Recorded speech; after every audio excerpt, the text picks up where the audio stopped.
Bonjour sur la chaîne Mimanoufi. Aujourd'hui nous allons faire une soupe, la soupe marocaine par excellence, la harira.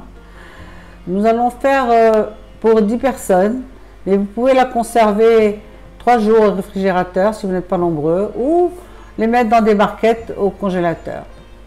Donc il nous faudrait une ou deux têtes de céleri, suivant qu'ils sont petits ou gros, une botte de coriandre, une botte de persil, 250 g de viande coupée en petits morceaux, bœuf ou mouton ou veau, que vous voulez. 300 g de pois chiches que l'on a mis à tremper la veille, que l'on a écossé le lendemain. À peu près 50 g de riz. 3 ou 4 petits oignons, mais c'est facultatif. Un gros oignon râpé. Du sel, du poivre, du safran véritable ou du colorant alimentaire selon ce que vous avez. 50 g de beurre, 1 kg de tomates, une petite boîte de concentré de tomates et 200 g de farine. En ce qui concerne les herbes, il faut évidemment les hacher. On peut le faire à l'avance, si on veut. Dans une grande marmite, mettre la viande, un morceau de viande, puis les pois chiches écossés, puis l'oignon râpé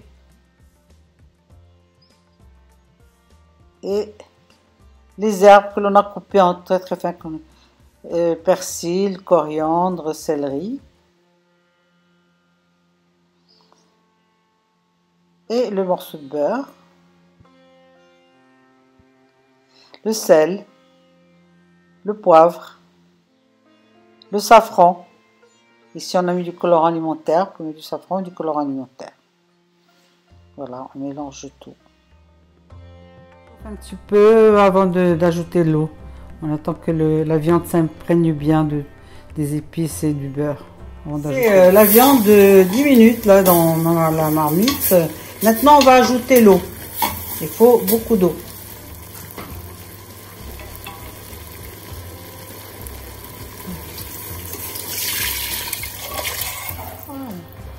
Et encore, ça ne suffit pas. Et même 2 litres pour le moment. Et même on rajoutera par la suite encore.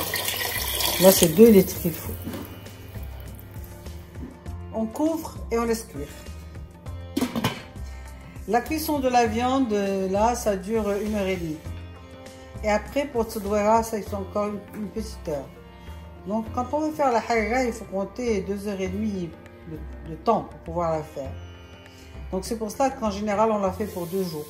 On fait les tomates en 4 et on leur a mis un demi-verre d'eau dans le verre du mixeur et maintenant on va les battre.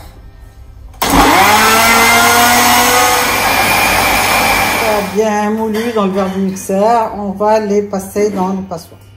Bien. Voilà.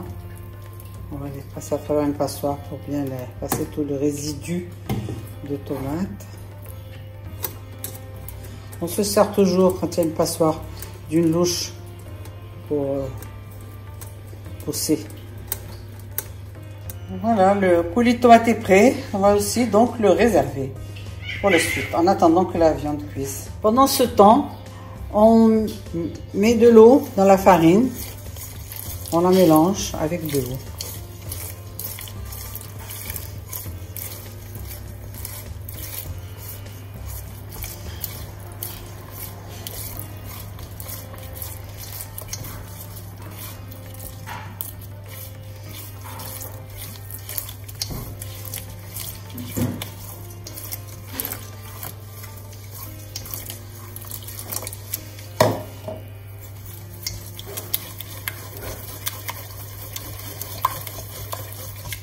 Un peu plus d'un demi-litre d'eau, un peu plus. On l'a fait à l'avance pour que la farine soit bien, ne fasse pas de grumeaux. Et si jamais elle en fait, vous prenez un batteur et vous battez un petit peu avec. Mais voilà, alors on l'a fait à l'avance, comme ça on aura le temps de bien se diluer dans l'eau. Au bout d'1h30 de cuisson, nous avons découvert la marmite et on ajoute donc les petits oignons qu'on avait gardés. Enfin, ceux qui veulent, c'est pas une obligation. Le riz, les tomates que l'on a mixées dans le verre du mixeur et qu'on a, voilà, toutes coulis de tomates.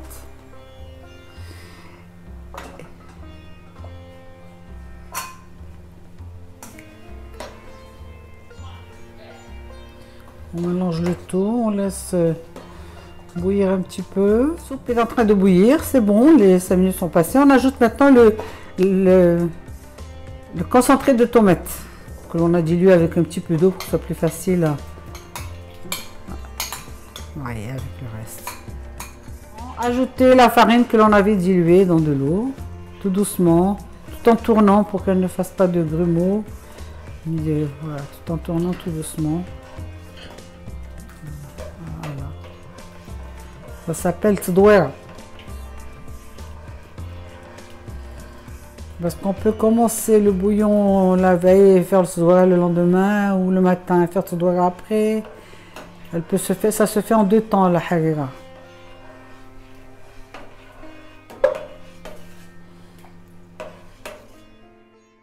On l'a laissé sur le feu pour que la farine puisse cuire encore 20 minutes ou un quart d'heure.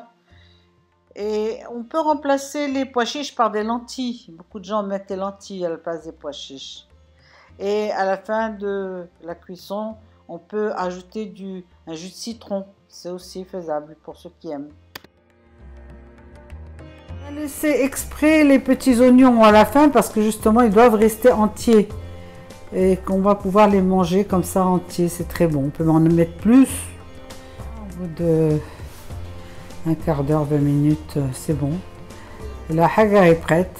Vous pouvez donc la servir, la consommer ou la garder jusqu'au lendemain ou le surlendemain. Bon appétit.